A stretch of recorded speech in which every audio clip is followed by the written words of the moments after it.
কাঁটা কলমে শান্তা। খবরটা এলো দুপুরে। অফিসের কনফারেন্স রুমে চলছিল গুরুত্বপূর্ণ আলোচনা। সেই সময় রিসেপশনিস্ট তানিপা সেখানে এলো। প্রলয়ের কানের কাছে মাথাটা ঝুঁকিয়ে খুব মিষ্টি নরম শুনে জানালো খবরটা। আর এমন খবরের জন্য এতটুকু প্রস্তুত না থাকা প্রলয় প্রাথমিক ধাক্কায় কিছুটা বিহ্বল হয়ে পড়ল, যদিও তা কয়েক সেকেন্ডের জন্য। তারপর উঠে দাঁড়ালো নিজের চেয়ার থেকে, শুদ্ধ ইংরেজিতে সকলের উদ্দেশ্যে বলল, আসলে আপনাদের কাছ থেকে একটা ক্ষমা চেয়ে নিচ্ছি। আমাকে একটু ছুটি দিতে হবে। বাড়িতে একটা ছোট্ট দুর্ঘটনা ঘটেছে, মাফ করবেন। আমি খুব শীঘ্রই আপনাদের সঙ্গে মিলিত হব। তারপর সে বেরিয়ে পড়ল কনফারেন্স রুম ছেড়ে। গাড়িতে উঠে প্রথমেই ফোন করলো রুমিকে।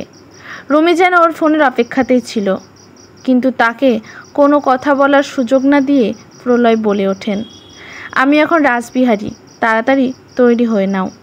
বলেই কেটে দিলেন লাইন। একটুও কথা বলতে যে তার মন চাইছে না আজ। রুমি আর বুবনকে নিয়ে প্রলয় যখন পৌঁছলেন তার গ্রামের বাড়ি তখন 7টা বেজে গেছে। আঁধার নেমেছে চারিদিকে।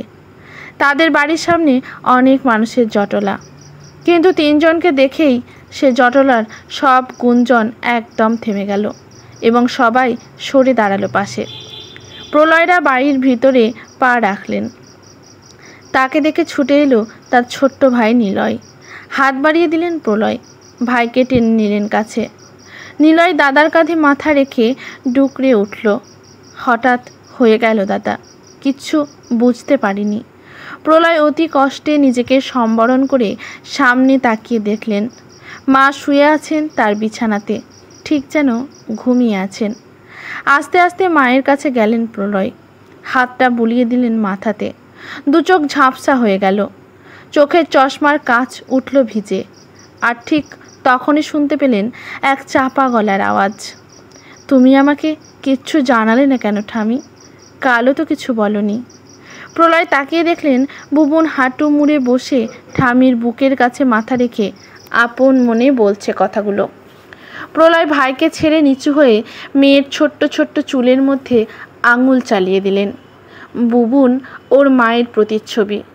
সামনে জ্বলছে মায়ের চিতা, কারণ এখনও এই শ্মশানে তৈরি হয়নি বৈদ্যুতিক চুল্লি। সেই আগুনের দিকে তাকিয়ে আছে প্রলয় আর ভাবছেন সেই দিনগুলোর কথা। বাবা ছিলেন স্কুল শিক্ষক, কিন্তু 2 ছেলেকে মানুষ করতে এতটুকু কার্পণ্য করেননি তিনি। পড়াশোনায় প্রলয় ভীষণ ভালো ছিলেন, আর ছোট ভাই নিলয় মোটামুটি মানের। জয়েন্ট পাস করে শিবপুর বিই পড়তে গিয়ে সে গ্রাম ছেড়ে কলকাতায় আসে, আর তাই সেই পাহাড় প্রমাণ খরচ সামলে। আরও এক ছেলেকে নিয়ে কিভাবে যে বাবা মা সংসার টেনে নিয়ে চলেছিলেন তা একমাত্র তারাই জানতেন। তার মধ্যেই ঘটল অঘটন। বাবা হার্ট ফেল করে মারা গেলেন। পড়াশোনার মাঝপথে এমন ঘটনায় দিশাহারা হয়ে পড়লেন মা। প্রলয় বাবার চাকরিটা নিলে হয়তো হতো, কিন্তু তাহলে যে তাদের সবার স্বপ্ন ভেঙে চুরমার হয়ে যেত। তখন এই মাই ধরলেন হাল। নিজের ক্লাস 8 বিদ্যা নিয়ে বাবার স্কুলে নিলেন 4th ক্লাস স্টাফের পদ। আর বড় দুঃখে সেই দিন শপথ নিলেন প্রলয়, মাগো কটা দিন, শুধুমাত্র কটা দিন কষ্ট করো, আমি তোমার সব কষ্ট দূর করব। পেরেছেন কি তিনি তার সেই কথা রাখতে? চিতার শেষ আগুন নেভাতে কাঁধে করে বয়ে আনা জল ঢালতে ঢালতে সেই কথাটাই ভাবলেন প্রলয়। আজ তিনি দেশের এক মস্ত বড় অফিসের গুরুত্বপূর্ণ এক পদ দখল করে বসে আছেন। আজ কলকাতায় তো কাল সিঙ্গাপুর। কি নেই তার? 2টো বাড়ি, 2টো গাড়ি, সুন্দরী স্ত্রী, যিনি একজন কেন্দ্রীয় সরকারের কর্মী।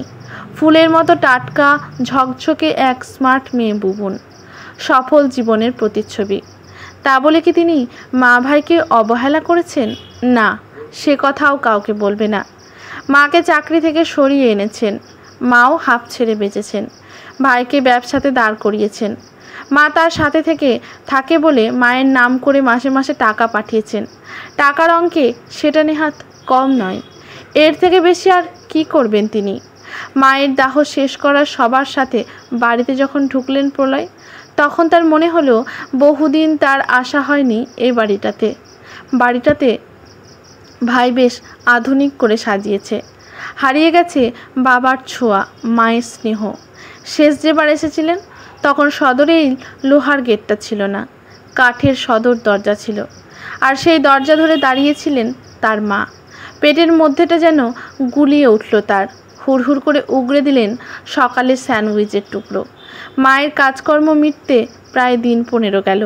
সব কাজ শেষ করে প্রলয় আর রুমি ফিরে আসেন কলকাতায়। ভিড়ে যায় আপন আপন কর্মজগতে। বুবুন থেকে যায় কাকু কাকিমার কাছে। ঠাম্মির মৃত্যুটা ওকে বেশ নাড়া দিয়ে গেছে, তা বোঝা যায় ওর হাবভাবে। আসলে ওর ঠাম্মিকে খুব ভালোবাসত। ওর ছোট্টবেলায় মা ওদের কাছে গিয়ে থাকতেন অনেকটা সময় নিয়ে। কর্মরতা রুমি বুবুনকে সময় দিতে পারতো না তেমন, যেটা মাঝে মাঝে গিয়ে পুষিয়ে দিতেন মা। কিন্তু মা ওদের কাছে থাকতে পারতেন না একটানা। নিলয়ের নাম করে পালিয়ে আসতেন বড় ছেলের শহুরে সংসার ছেড়ে। বুবুন বড় হলে মায়ের আশা কমলো, কারণ সে নিজেই চলে যেত ঠাম্মার কাছে গাড়ির ড্রাইভারের সাথে, আর ও পরে একা একা। প্রলয় বা রুমি কখনো বাধা দেয়নি, কারণ আসল জায়গায় বুবুন ছিল ভীষণ রকমের সচেতন। বাবার মতো সেও অত্যন্ত মেধাবী ছাত্রী। ফিরে আসা থেকে প্রলয় কাজের জগতে ঠিক পুরোপুরি ঢুকতে পারছিলেন না। কোথায় যেন একটা কাঁটা তাকে অহরহ বিঁধে চলেছে, অথচ বুঝতে পারছেন না সেটা কি, কোথায় গিয়ে গাঁথছে। সেদিন বাড়িতে ফিরে বাইরের ব্যালকনিতে এসে বসলেন তিনি। পিছনে এসে দাঁড়ালো বুবুন। আজ এসে ফিরল মায়ের বাড়ি থেকে। প্রলয় হাত বাড়িয়ে মেয়ের হাত জড়িয়ে নিজের কাছে আনলেন। কিরে, কেমন আছে সব? ভালো। ছোট্ট কথাটা বলে বাবার হাত থেকে হাতটা টেনে সামনের চেয়ারে নিয়ে বসলো। তারপর বাবার দিকে বাড়িয়ে দিল একটা ফোন। প্রলয় হাতে নিয়ে বুঝলো এটা মায়ের ফোন, একটা পুরনো বোতাম টেপা মোবাইল। প্রায় বছর 8 আগে তিনি কিনে দিয়েছিলেন। মনে পড়ে দিনটা। তার কাছে কয়েকদিনের জন্য ছিলেন মা। ফোনটা পেয়ে বিব্রত হয়ে পড়লেন। কি করব বলতো এটা দিয়ে? এসব কি আমি চালাতে পারি? তখন ছোট্ট বুবুন তার ঠাকুমাকে ফোন চেনাতে ব্যস্ত হয়ে পড়েছিল। তারপর সেই ছিল বোধহয় ঠাম্মার সব থেকে প্রিয় এবং একমাত্র ফোন বন্ধু। বাবা ফোনটা ঠাম্মির বিছানার পাশেই ছিল। তোমরা ঠাম্মিকে নিয়ে যাবার পর ওটা ওখানেই পড়েছিল। পরের দিন দুপুরে ওই ঘরে ঢুকে ঠাম্মিকে যখন খুঁজছিলাম মনে মনে, হঠাৎ খাটের ওপর বেজে উঠল ফোনটা। ছুটে গিয়ে ধরলাম। বাজলো গান। বেশ কিছুক্ষণ থেমে রইল বুবুন। প্রলয় বুঝলেন মেয়ে কান্না চাপছে। তারপর থেকে ফোনটাকে নিজের কাছে রাখলাম। কিন্তু জানো তো বাবিন, সেটা ঠাম্মির মতো ঠান্ডা হয়ে রইল। আবার থামে সে। এবার প্রলয় তার হাতটা বাড়িয়ে দেন মেয়ের দিকে, কিন্তু বুবুন বাবার হাতটা সরিয়ে দেয়।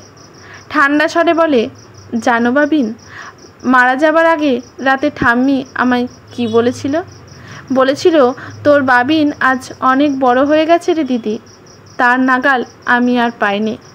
কতবার ফোন করি, ধরার সময় সে পায় না। যদি বা ধরে, বলে মা আমি একটু ব্যস্ত আছি, তোমায় পরে করব। সেই পরেটা যে কবে আসবে জানি নে, তবে সে সময়টা যখন আসবে হয়তো তখন আমি আর তার নাগালেই থাকবো না। এবার আর কথা আসে না বুবুনের। দু চোখ দিয়ে ঝরঝর করে জল পড়তে থাকে। আর এতক্ষণে প্রলয় বুঝতে পারলেন কাঁটাটা তার বুকেই বিঁধে আছে। আজকের গল্পটি এখানেই সমাপ্ত। গল্পটি যদি ভালো লাগে লেখকের প্রতি শ্রদ্ধা জানিয়ে একটি কমেন্ট করতে ভুলবেন না।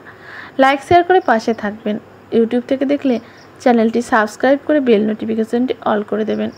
ফেসবুক থেকে দেখলে পেজটি ফলো করে রাখবেন। ধন্যবাদ।